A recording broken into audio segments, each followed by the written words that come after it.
నమస్కారం, LG news కి స్వాగతం. హెడ్లైన్ చూద్దాం. జనజాతర సభలో ఆకట్టుకున్న రాహుల్ రేవంత్ ప్రసంగాలు.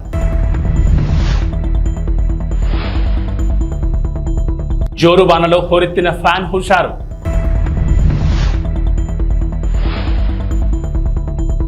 వైఎస్ఆర్సీపీ ఎమ్మెల్యే అభ్యర్థి కంబం విజయరాజు ఎన్నికల ప్రచారం. మహానేత స్వర్గీయ ఇందిరాగాంధీ ప్రాతినిధ్యం వహించిన మెదక్ పార్లమెంట్ నియోజకవర్గం నుంచి పోటీ చేస్తున్న నేల మధుముదిరాజ్ కు కాంగ్రెస్ అధినేత రాహుల్ మద్దతు పలికారు. ఈ సందర్భంగా రాహుల్ గాంధీ మాట్లాడుతూ బీజేపీ రాజ్యాంగాన్ని మార్చి సామాన్య హక్కులను హరించేందుకు చూస్తోందని ఆరోపించారు. బీజేపీ మళ్లీ గెలిస్తే పేదలకు బీసీ, ఎస్సీ, ఎస్టీ, అనగాండ వర్గాలకు చెందాల్సిన రిజర్వేషన్లు రద్దు చేస్తుందని పేర్కొన్నారు. ముఖ్యమంత్రి రేవంత్ రెడ్డి మాట్లాడుతూ కాంగ్రెస్ పార్టీకి ప్రజల్లో వస్తున్న ఆదరణ చూసి ఓర్వలేక బీజేపీ, బీఆర్ఎస్ పార్టీలు కుట్రలు చేస్తున్నాయని ఆరోపించారు. ఈ కార్యక్రమంలో దామోదర్ రాజనరసింహ, జగ్గారెడ్డి, కొండా సురేఖ, సర్పంచులు, ఎంపీటీసీలు, మండల కాంగ్రెస్ అధ్యక్షులు పాల్గొన్నారు.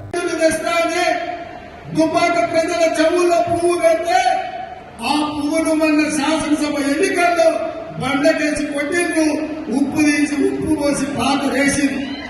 ఇక ఉండగానే బీఆర్ఎస్ నాయకుడు బీఆర్ఎస్ నుంచి నిలబడ్డాడు ఎవరో కాదు, మన మల్లన్న సాగర్ లో, మన రంగనాయక సాగర్ లో, మన కొండ పోచమ్మలో వేలాది ఎకరాల భూములను, వేలాది మంది రైతులను ముంచి వాళ్ళ సొంత భూములు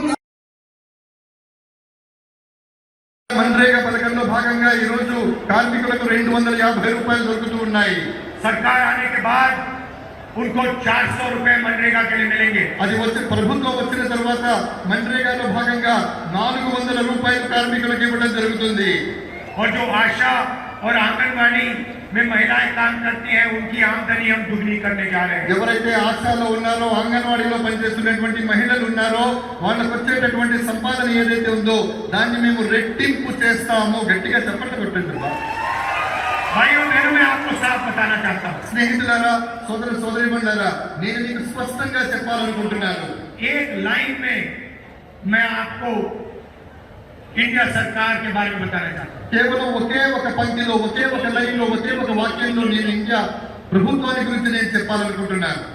जितना पैसा नरेंद्र मोदी जी ने हिंदुस्तान के अरबपतियों को दिया है, उतना ही पैसा हम हिंदुस्तान के गरीब लोगों के बैंक अकाउंट में डालने जा रहे हैं. ఎంత సొమ్మైతే నరేంద్ర మోడీ గారు కోటీశ్వరులకు, ధనవంతులకు, కుబేరులకు ఇచ్చారో అంత సొమ్మును మేము పేదల యొక్క బ్యాంకు అకౌంట్లలో వేస్తాము.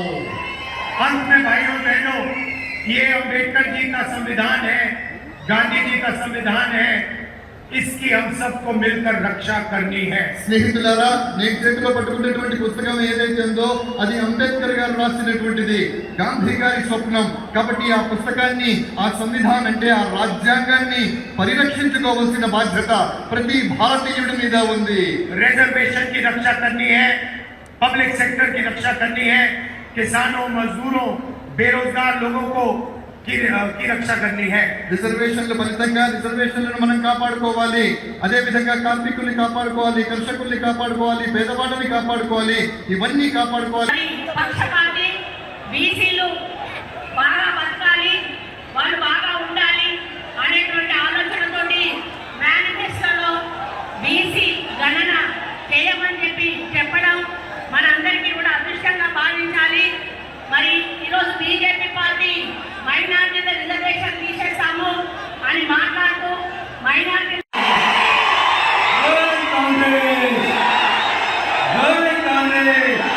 సోనియా గాంధీ గారి నాయకత్వం, రాహుల్ గాంధీ గారి నాయకత్వం, మన రేవంత్ అన్న నాయకత్వం.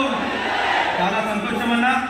ఈరోజు ఈ జనజాతర కార్యక్రమానికి ముఖ్య అతిథిగా వచ్చిన మన ప్రియతమ నాయకులు తుమ్మలపాలెంలో మత్స్యకారుల అభివృద్ధి కృషి చేస్తానని సర్నాల తిరుపతిరావు అన్నారు. ఈ సందర్భంగా మాట్లాడుతూ విజయవాడ ఎంపీగా కేసీఆర్ నానిని, ఎమ్మెల్యేగా తనను అఖండం జాతితో గెలిపించాలని కోరారు. తుమ్మలపాలెంలో 20 కుటుంబాల మత్స్యకారులు వైఎస్ఆర్సీపీ పార్టీలోకి పార్టీ కండువా కప్పి సాదరంగా ఆహ్వానించారు.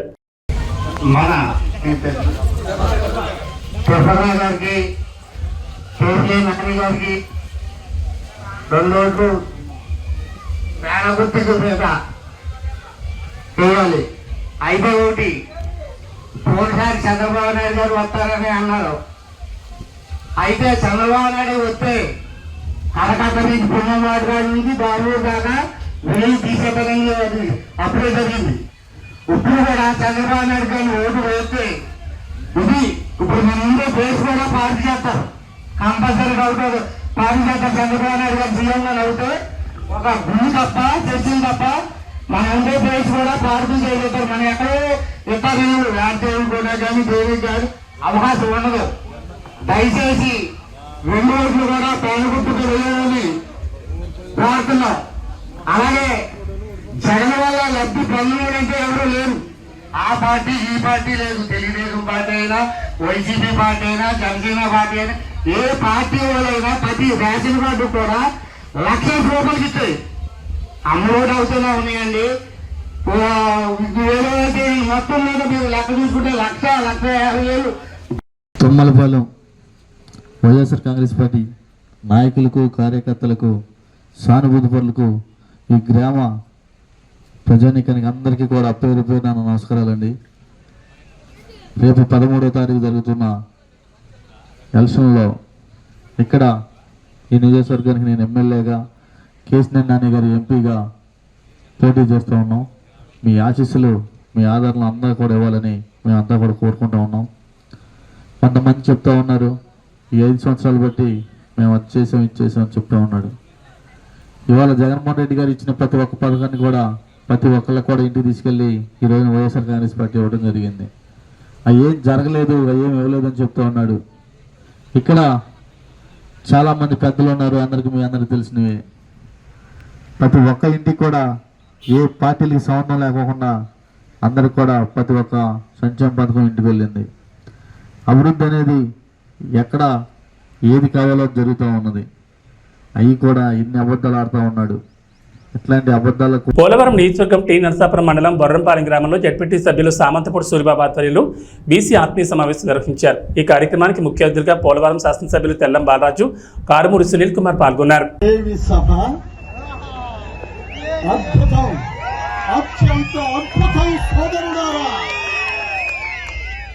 బీసీలు అంటే బడుగు బలహీన వర్గాలు కాదు, బలమైన వర్గం మంది. ఎస్సీలు, ఎస్టీలు, బీసీలు, మైనారిటీలు కలిసికట్టుగా ఉంటే రాజ్యాధికారం మనదే. సోదరుడారా, 1947 ఆగస్టు 15వ తారీఖున మన భారతదేశానికి స్వాతంత్ర్యం వస్తే ఆనాటి నుండి ఈనాటి వరకు ఎంతో మంది ముఖ్యమంత్రులను చూశాము. కానీ జగన్మోహన్ రెడ్డి గారు లాంటి ముఖ్యమంత్రి ఎన్నడైనా ఎప్పుడైనా చూడగలిగామా? సోదరులారా, ఆడపడుచులారా, అన్నదమ్ములారా, కార్మిక కర్షక సోదరులారా, కష్టజీవులారా, మనకు నేను చాలా బీసీలలో అగ్రగణ్యుడు, గౌడవ వాసి ఉన్నాడు ఇక్కడ. సోదరుడు అశోక్ గౌడ్ గారిని నేను చాలా బలవంతం చేశా. తమ్ముడు, నీవు మళ్ళీ వైఎస్ఆర్సీపీలోకి రావాలి అని. ఆయన వచ్చి రాష్ట్రంలోనే గౌడ వర్గాన్ని అందరినీ ధర్మచక్రంలాగా, అశోక చక్రంలాగా అడ్డం వేసినటువంటి మహానుభావుడు అశోకుడు. తమ్ముడు, ఈ వేళ మన బీసీలలో అగ్రగణ్యులైనటువంటి కారుమూరి నాగేశ్వరరావు గారు, మినిస్టర్ గారు అబ్బాయి సునీల్ కుమార్ యాదవ్ గారు, తెల్లం రాజ్యలక్ష్మి గారికి, బాలరాజు గారు మిస్సెస్ గారికి జగన్మోహన్ రెడ్డి గారు టికెట్ ఇచ్చారు అంటేనే అందులో ఎంత నీతివంతుడో బాలరాజు గారి కుటుంబం మనం అర్థం చేసుకోవచ్చు. ముఖ్యంగా వేదిక మీద ఉన్న వారిని ఎవరిని నేను ఇన్వైట్ చేసి వాళ్ళకి వెల్కమ్ చెప్పలేదు. వేదికను అలంకరించిన మహానుభావులారా, ఎంతో ఉత్తములారా, మీరందరూ కూడా చెప్పింది చెప్పకుండా చెప్పగలిగినటువంటి మహామేధావులు మీరందరూ కూడా స్టేజీని అలంకరించిన మీకందరికి కూడా మరొక్కసారి జగన్మోహన్ రెడ్డి గారి తరపున, సూరిబాబు గారి తరపున, మా అశోక్ గౌడ్ గారి తరపున మీకు మనవి చేస్తున్నాను. ప్రకాశం జిల్లా పెద్దదోర్నాలపట్నంలోని లహరి ఫంక్షన్ హాల్లో ఎర్రగొండపాలెం నియోజకవర్గ జనసేన కార్యకర్తల ఆత్మీయ సమావేశంలో నియోజకవర్గ టీడీపీ కూటమి ఎమ్మెల్యే అభ్యర్థి గూడూరు ఎరిక్షన్ బాబు పాల్గొన్నారు. ఈ సందర్భంగా మాట్లాడుతూ నియోజకవర్గంలో టీడీపీ కూటమి గెలిపే లక్ష్యంగా ప్రతి ఒక్క జన సైనికుడు పనిచేయాలని పిలుపునిచ్చారు. టీడీపీ, జనసేన, బీజేపీ నాయకులు కార్యకర్తలతో కలిసిమెలిసి పనిచేసి తెలుగుదేశం పార్టీ విజయానికి కృషి చేయాలని తెలిపారు. ఎర్రగొండపాలెం నియోజకవర్గంలో ఉన్న టీడీపీ, జనసేన, బీజేపీ కార్యకర్తలందరూ ఒక కుటుంబంలా ముందుకెళ్తామని తెలిపారు. ఈ అవసరం ఉన్న ఎరిక్షన్ బాబు అనే వ్యక్తి అందరికీ ముందుంటారని తెలిపారు. ఈ కార్యక్రమంలో ఎర్రగొండపాలెం నియోజకవర్గ టీడీపీ, జనసేన, బీజేపీ నాయకులు, కార్యకర్తలు పాల్గొన్నారు. జనసేన నాయకులకు, కార్యకర్తలకి నాకు ఇక్కడ తెలుగుదేశం, జనసేన రెండు వేరు కాదు, ఈ నియోజకవర్గం వేరు కాదు, ఇద్దరు ఒకటే. నాకు ఇద్దరు కష్టపడతా ఉన్నారు. వారికి కూడా అవకాశాలు కల్పించాల్సిన అవసరం భవిష్యత్తులో ఎంతైనా ఉంది. మా బాధ్యత. ఎందుకంటే వాళ్ళు కూడా 10 సంవత్సరాల నుంచి పార్టీ పెట్టి పవన్ కళ్యాణ్ గారు కార్యకర్తల కష్టం మీద పార్టీ నడుపుకొని ముందుకెళ్ళాడు. చంద్రబాబు నాయుడు గారు జైల్లో ఉన్నప్పుడు ఆయన పరామర్శించడానికి లోపలికి వెళ్ళి బయటకు వచ్చిన ఒక్క నిమిషం కూడా మేమెవరు కూడా ఊహించలే.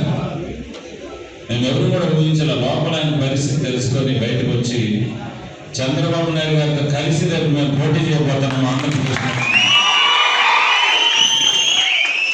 ఆయన ప్రకటించిన వెంటనే ఆ రోజే తెలుగుదేశం పార్టీ కార్యకర్త నాయకుల గుండెల్లో పవన్ కళ్యాణ్ గారు నిలిచిపోయారనే వాస్తవం మీ అందరికీ నేను తెలియజేసుకుంటా ఉన్నాను. ఇది సత్యం. ఈ రాక్షస పరిపాలన అంతమందించేదాన్ని, ఈ రాష్ట్రంలో జగన్మోహన్ రెడ్డి గారిని, వారి యొక్క అరాచకాల్ని అంతమొందించేదానికి పవన్ కళ్యాణ్ గారి మద్దతు ఆ సమయంలో మనకి కొండంత అండన ఇచ్చినటువంటి మాట వాస్తవం అని చెప్పేసి శ్రేణులందరూ కూడా నేను తెలియజేసుకుంటా ఉన్నాను.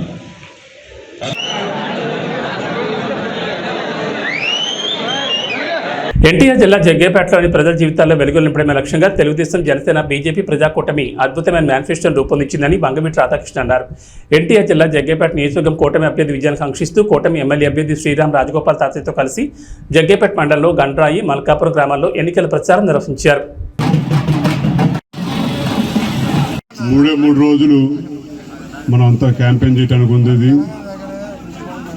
ఎక్కువసేపు మాట్లాడకుండా దయచేసి మిమ్మల్ని అందరూ ఒకటే ఆలోచించమని చెప్పి కోరుతా ఉన్నాం. ఈ ల్యాండ్ టైటిలింగ్ యాక్ట్ అని చెప్పని కొత్తగా జగన్ రెడ్డి గారు తీసుకొస్తా ఉన్నారు. మీ అందరికీ ఏదో ఒక స్థలము లేదంటే పొలం ఏదో ఒకటి మీ పేరు మీద ఉంటుంది కదా, అది మీ హక్కే కదా, అది మీరు కష్టపడి సంపాదించుకుందే కదా. కొత్తగా ఆయన మీకు హక్కు, మీ స్థలం మీద మీకు హక్కు కల్పించడానికి ఆయన చట్టం తీసుకొచ్చి కాగితాలు ఆయన దగ్గర పెట్టుకుంటాడని చెప్పంట. అలాంటి వాళ్ళు నమ్మచ్చా లేదని చెప్పని కూడా అందరూ ఒకసారి ఆలోచించమని చెప్పని కోరుతా ఉన్నాం. అది సంక్షేమం పేరని చెప్పని మొత్తం అందరి దగ్గర దోచేసి ఇవాళ ఎన్నికల వేళల్లో ప్రతి అభ్యర్థికి, అధికార పార్టీ అభ్యర్థికి మీకు 5,000 రూపాయలు ఓటుకి ఇవ్వమని చెప్పని పంపించారు. 5,000 రూపాయలు ఓటు తీసుకుంటూ తప్పకుండా ఓటు మాత్రం మన తాతయ్య గారికి ఇవ్వమని చెప్పని కోరుతా ఉన్నాం మిమ్మల్ని అందరినీ. మన ప్రభుత్వం ఉన్నప్పుడు 500-600 రూపాయలు ఉంటే ఈరోజు 1000 రూపాయలు దాటి గ్యాస్ సిలిండర్. దాని దృష్టిలో ఉంచుకున్న నాయకుడు దీపం పథకం ద్వారా ప్రతి ఇంటికి కూడా సంవత్సరం 3 గ్యాస్ సిలిండర్ కూడా అందజేయడం జరుగుతుంది. అదేవిధంగా ఆర్టీసీ బస్ ఛార్జీలు ఈ ప్రభుత్వం వచ్చిన తర్వాత 5-6 సార్లు బస్ ఛార్జీలు పెరిగినాయి. దాని దృష్టిలో ఉంచుకొని మన నాయకుడు మహిళల కోసం ఆర్టీసీ బస్సులో ఉచిత ప్రయాణం కూడా కల్పించబోతున్నారని చెప్పి కూడా తెలియజేస్తా ఉన్నాం. ప్రత్యేకంగా యువత కోసం లోకేష్ బాబు పాదయాత్ర చేస్తూ ఉంటే చాలామంది యువత వాళ్ళ యొక్క సమస్యలు చెప్పారు. చదువుకున్న ఉద్యోగాలు లేవు. మన ప్రభుత్వం వచ్చిన తర్వాత యువతకు ఉద్యోగం కల్పించడం, ప్రభుత్వ ఉద్యోగాలు ఒకవైపు, పరిశ్రమ స్థాపించి ప్రైవేట్ ఉద్యోగాలు, అదేవిధంగా ఐటీ సంస్థలు ఏర్పాటు చేసి ఐటీ జాబ్ కూడా 20 లక్షల మంది ఉద్యోగాలు కల్పిస్తారు. ఎవరికైతే ఉద్యోగం లేదో అటువంటి వాళ్ళకి నిరుద్యోగ భృతి కింద ప్రతి నెల 3,000 రూపాయలు కూడా అందజేయడం జరుగుతుంది. ఇవన్నీ దృష్టిలో ఉంచుకోండి. ఎవరికైతే పేదవాళ్ళకి సొంత ఇల్లు లేదో ఇంటి స్థలం 3 సెంటు స్థలం ఇచ్చి పక్కా గృహం కూడా ఏర్పాటు చేస్తారు. అదేవిధంగా ఇంటింటికి కూడా కుళాయి పట్టు కూడా ఏర్పాటు చేస్తారని చెప్పి కూడా మనం మేనిఫెస్టోలో చేసాం. మరి బీసీ ఎస్సీలకు ఈరోజు ఎస్సీలకు 50 సంవత్సరాలకే పెన్షన్ ఇస్తా ఉన్నాం. ఎస్సీలతో పాటు బీసీలు కూడా రాబోయే రోజుల్లో మన ప్రభుత్వం వచ్చిన తర్వాత 50 సంవత్సరాలకే వృద్ధాప్య పెన్షన్ కూడా ఇవ్వడం జరుగుతుంది. ఏదైనా సరే బీసీలు కావచ్చు, ఎస్సీలు కావచ్చు, రైతాంగం కావచ్చు, యువతకి, మహిళలకు అందరూ మేలు జరగాలంటే తెలుగుదేశం పార్టీ అధికారం వస్తేనే సాధ్యపడుతుంది. ప్రత్యేకంగా పొదుపు సంఘ మహిళల కోసం మన ప్రభుత్వం వచ్చిన తర్వాత 10 లక్షల వరకు కూడా వడ్డీ కట్టగల ఈ రోజు ప్రభుత్వం 3 లక్షలు మాత్రమే వడ్డీ. తాడేపల్లిగూడెంలో దేవాదాయ ధర్మాదాయ శాఖ మంత్రి కొట్టు సత్యనారాయణను ప్రభుత్వ కార్యాలయం నుంచి ఉద్యోగులు బయటకు పొమ్మన్నారు. తాడేపల్లిగూడెంలో పోస్టల్ బ్యాలెట్ ఓట్లు వేస్తున్న ఉద్యోగులను బెదిరించిన మంత్రి కొట్టు సత్యనారాయణపై ఉద్యోగులు తిరగబడ్డారు. మీరు బెదిరిస్తే బెదిరిపోయే రోజులు పోయాయి, భయపడిపోయేవాడు ఎవరూ లేరని అన్నారు. మీ కాలం చెల్లిందంటూ మంత్రిపై ఉద్యోగులు తిరగబడడంతో పోలీసుల సాయంతో జారుకున్న పరిస్థితి నెలకొంది.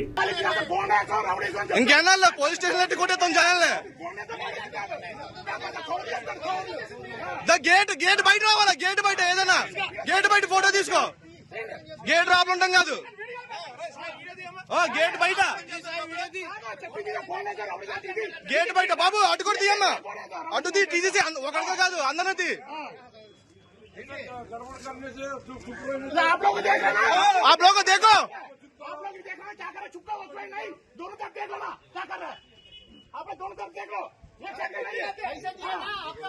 पैसा दिए ना क्या पे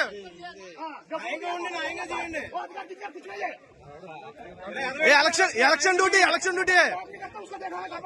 हमको भी हिंदी मालूम है। आप लोग क्या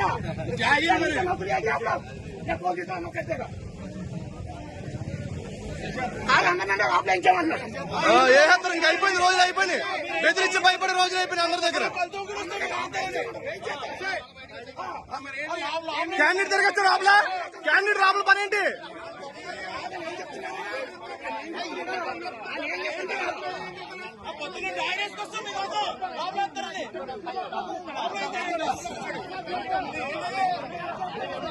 అంటే క్యాండిడేట్ రాబుల పని ఏంటి?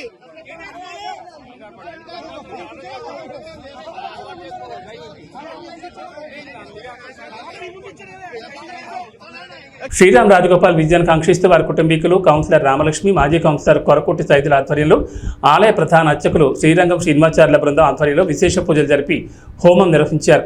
వారి విజయం తథ్యమవ్వాలని భగవంతుని సేవలో కార్యకర్తలు, అభిమానులు పాల్గొన్నారు.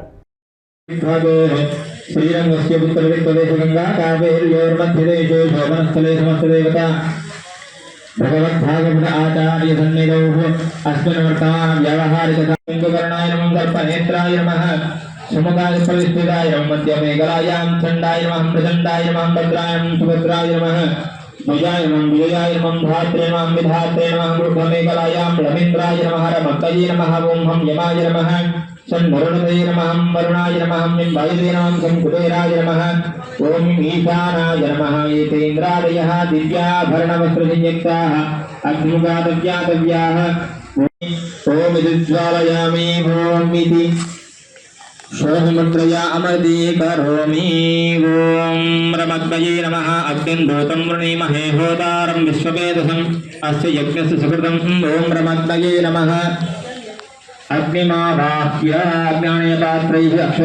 ఎన్టీఆర్ జిల్లా తిరువూరు, గంపలగూడెంలో వైసీపీ ఎంపీ, ఎమ్మెల్యే అభ్యర్థులు ఎన్నికల ప్రచారం నిర్వహించారు. ఈ సందర్భంగా జగనన్న గెలిపి మాజెండా అని ప్రజలు నినాదాలు చేస్తున్నారు. ఎంపీ కేశినేని నాని, ఎమ్మెల్యే అభ్యర్థి నల్లగట్ల స్వామిదాసులకు అపూర్వ స్వాగతం పలికారు. ప్రచారంలో మహిళలు, కార్యకర్తలు వేలాదిగా కథం తొక్కారు.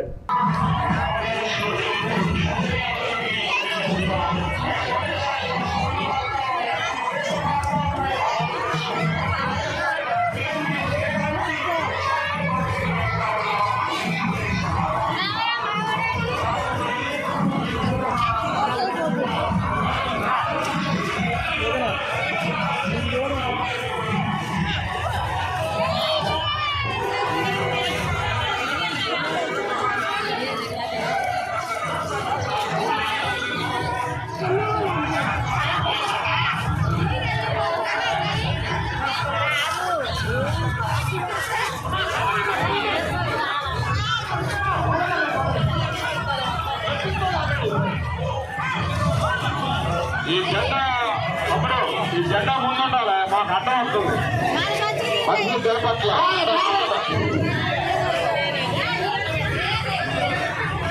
నాయకులందరూ కూడా మహిళా తల్లులందరినీ కూడా ముందు నడిపించాలి.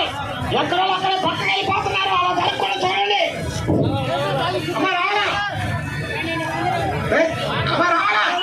కూర్చున్నారు. ఇచ్చాపురం నియోజకవర్గ ఉమ్మడి అభ్యర్థి బెందాలం అశోక్ కొర్లం పరిసర ప్రాంతాల్లో ప్రచారాన్ని కొనసాగించారు. ఎక్కడికి వెళ్లినా ప్రజలు జేజేలు పలుకుతూ స్వాగతం పలికారు. అత్యధికంగా మహిళలు పాల్గొని హారతలిస్తూ తిలకం దిద్దుతూ గెలుపు కోసం తమ వంతు కృషి చేస్తామని హామీ ఇచ్చారు. మాది మాకన్నపురము. నా పేరు మధ్యలో మహాలక్ష్మి. మాకు అశోక్ బాబే కావాలి. మాకు అశోక్ బాబుకే గెలిపిస్తాం. చంద్రబాబు నాయుడు గెలల్లా, అశోక్ బాబు గెలల్లా, రామ్మోహన్ నాయుడు గెలల్లా. మంచిగా చేసినారు. రోడ్లు, కరెంట్లు అన్ని చేసినారు. బిల్డింగ్ చేసినారు. అన్నీ బాగుపడతాయి. నీళ్ళు తాగలేకపోతున్నామని ఒక మహిళ ప్రశ్నించింది.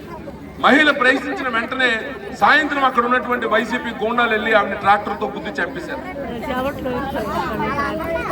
ఈరోజు దాని మీద కేసు లేదు. ఒక చిన్న కుర్రోడు వాళ్ళ అక్కని ఎందుకు ఏడిపిస్తున్నారని అడిగితే 10వ తరగతి కుర్రోడిని పెట్రోల్ పోసి తగలబెట్టేశారు. కేసు లేదు. ఇక్కడ మన నియోజకవర్గంలో ఒక వాలంటీరు ఒక వ్యక్తికి తల మీద నరికితే 18 కుట్లు పడితే కేసు లేదు.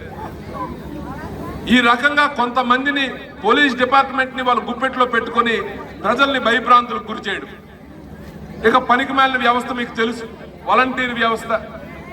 అది ఎంత పనికిమాలిన వ్యవస్థ అంటే వాడికేమో జీతం అట మన డబ్బుల్లోంచి ఇవ్వాలట. మన డబ్బులని ఎందుకన్నానంటే మనం కొన్న పప్పు ఉప్పు మీద వచ్చినటువంటి ట్యాక్స్ ని 5,000 రూపాయలు హానరోరియంగా ఈరోజు వాలంటీర్లకు ఇస్తున్నారు.